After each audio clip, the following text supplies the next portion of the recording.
আজকে শুটকি দিয়ে মজার একটা রেসিপি তৈরি করেছি। অনেক দিন পর আজকে আবার শুটকি রান্না করলাম। হ্যালো ভিউয়ার্স, আসসালামু আলাইকুম। কেমন আছেন আপনারা সবাই? আলহামদুলিল্লাহ, আমি ভালো আছি। আজকের এই শুটকি রান্নাটা খুবই মজা হয়েছিল। আর শীতের দিনের সবজি যে কোনো কিছু রান্না করলেই কিন্তু ধনেপাতার কাঁচামরিচটা দিলে অন্যরকম একটা স্বাদ চলে আসে। শুটকি আজকে কি দিয়ে রান্না করেছি? আজকে কাঁচা টমেটো, একটা আলু আর 3টা পেঁয়াজ ছেলে নিয়েছে। এগুলো এখন কেটে নিব। আলুটা কুচি কুচি করে কাটবো ভাজির মতো করে। আর কাঁচা টমেটোটাও একদম পাতলা পাতলা স্লাইস করে কেটে নিব।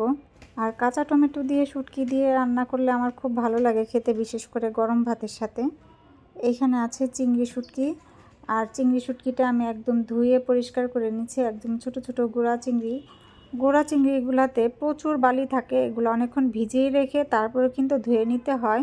তারপর চুলায় একটা কড়াই বসিয়ে দিলাম। তারপর দিয়ে দিলাম তেল। তেলটা একটু হালকা গরম হয়ে আসলে পেঁয়াজ কুচি দিয়ে দিলাম। পেঁয়াজটা পরিমাণ মতো দিয়েছি, বেশি আবার পেঁয়াজ দিই নেই। তারপর পেঁয়াজটা একটু ভাজা হয়ে গেলে দিয়ে দিলাম আদা রসুন বাটা। আদা রসুন বাটাও কিন্তু এখানে অল্পই দিয়েছি, স্বাদ মতো দিয়ে দিলাম লবণ। তারপর এখানে একটু পানি দিয়ে দিলাম। পানি দিয়ে তারপর এখানে দিয়ে দিলাম হলুদ গুঁড়ো, মরিচ গুঁড়ো, ধনে গুঁড়ো, জিরে গুঁড়ো। আর সবগুলো মশলাই কিন্তু অল্প অল্প করে দিয়েছি। আর লাল মরিচের গুঁড়াটা অল্প একটু বেশি দিয়েছি। আর শুটকি তরকারি কিন্তু একটু ঝাল হলেই ভালো লাগে। তারপরও আমি এখানে কাঁচামরিচ দেব। তারপরে এই যে দেখেন শুটকিগুলো একদম ঝরঝরে হয়ে গেছে, ধুয়ে পরিষ্কার করে রেখে দিয়েছিলাম। এখন শুটকিগুলো দিয়ে কিছুক্ষণ কষিয়ে নিব। আর আজকে আমার ভয়েস দেওয়ার সময় নানান রকম শব্দ আসতেছিল। এখানে আবার আমার কবুতরের বাচ্চাটা এখানে পিক পিক করতেছিল। তারপর আশেপাশের মানুষ, ফ্ল্যাটের মানুষ জোরে জোরে যে কথা বলতেছিল। আমার বড় মেয়ে আবার পড়তেছিল জোরে জোরে একটু। সব মিলিয়ে আজকে একটু ভিডিওটাতে একটু সাউন্ড আছে, কিছু মনে করবেন না। তারপর এখানে আলু কুচি দিলাম, আলু কুচি আর তারপর টমেটো কুচি দিয়ে কিছুক্ষণ ঢেকে রান্না করে নিব। মানে একটু কষিয়ে নিব। কষানো হয়ে গেলে এখানে 1 কাপ অল্প পরিমাণে পানি দিয়েছি, যতটুকু দেখতে পাচ্ছেন। এর চাইতে বেশি পানি দিব না। এখন কিছুক্ষণ ঢেকে রান্না করে নিব আলু টমেটোগুলো সেদ্ধ হওয়া পর্যন্ত।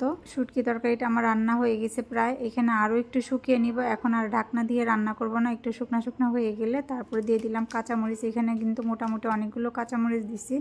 কাঁচামরিচের ঝালটা কিন্তু ভালোই লাগে। কাঁচামরিচটা দিয়ে কিছুক্ষণ নেড়ে চেড়ে মিশিয়ে নিব। মোটামুটি আরও কিছুক্ষণ রান্না করে নিব যাতে ঝালটা বের হয়। তারপর দিয়ে দিলাম ধনেপাতা। এই ধনেপাতা না দিলে তো রান্না কমপ্লিট হবে না, তাই না? শীতের দিন বলে কথা। আমার মতো কে কে ধনেপাতা পছন্দ করেন কমেন্ট করে জানাবেন। আমার তো যে কোনো তরকারিতে ধনেপাতা খুবই ভালো লাগে। শুধু মাংসের তরকারি ছাড়া অনেকে মাংস তরকারিতে ধনেপাতা দেয়, এই জিনিসটা আবার আমার ভালো লাগে না। কাঁচামরিচ ধনেপাতা দেওয়ার পর দেখছেন কালারটা কি সুন্দর হয়েছে, লোভনীয়। এভাবে একবার হলে রান্না করে খাবেন, খুবই মজাদার। কাঁচা টমেটো আর আলু দিয়ে চিংড়ি শুটকি খুবই ভালো লাগে খেতে। কেমন হয়েছে কমেন্ট করে